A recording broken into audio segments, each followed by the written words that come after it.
ये बात है कुछ महीने पहले की, जब लॉस एंजल्स में आग लगी थी और जिसने 40,000 एकड़ से ज़्यादा ज़मीन को जला दिया था। और ये आग लगी थी जंगलों में लगने वाली आग से। लेकिन यहाँ बड़ा सवाल यह है कि आखिरकार जंगलों में ये लगने वाली आग है, उसके रीज़न क्या है, आइए समझते हैं। साइंस कहता है कि आग को बनाने के लिए 3 चीज़ों का होना जरूरी है। पहला है ईंधन, दूसरा है ऑक्सीजन और तीसरा है हीट। जब ये 3 एलिमेंट आपस में जुड़ते हैं तब जाके आग का निर्माण होता है। अब आप बोलोगे कि हम तो इनके बिना ही आग को बना लेते हैं, लेकिन आपको बता दूं कि जब भी आप माचिस का यूज़ करते हो या फिर लाइटर का यूज़ करते हो आग को बनाने के लिए, तब आप इन 3 एलिमेंट का यूज़ करके ही आग को बना पाते हैं। आइए समझते हैं माचिस के एग्जाम्पल से ही।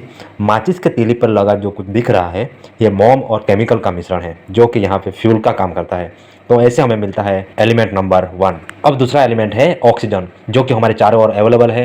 तो ऐसे हमें मिलता है एलिमेंट नंबर 2। जब आप माचिस की तीली को माचिस से घिसते हैं तो वहाँ पे हीट जनरेट होती है और ऐसे हमें मिलता है एलिमेंट नंबर 3। जब ये तीनों एलिमेंट आपस में जुड़ते हैं तब जाके आग का निर्माण होता है, कुछ इस प्रकार से। इस एग्जाम्पल से आपने समझा कि आग को प्रोड्यूस होने के लिए 3 एलिमेंट की ज़रूरत है और जिसमें से 2 एलिमेंट जंगलों में हर टाइम मौजूद होते हैं।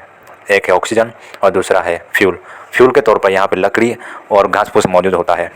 अब हमें आग लगाने के लिए तीसरा एलिमेंट चाहिए और वो है हीट। हीट प्रोड्यूस होने के बहुत सारे रीज़न हैं, जैसे वहाँ पे चल रही सूखी हवा जो सूखी लकड़ी और सूखे घास चारे को और ज़्यादा सूखा बनाता है, जिससे हीट प्रोड्यूस होती है और इस प्रकार से आग का निर्माण होता है।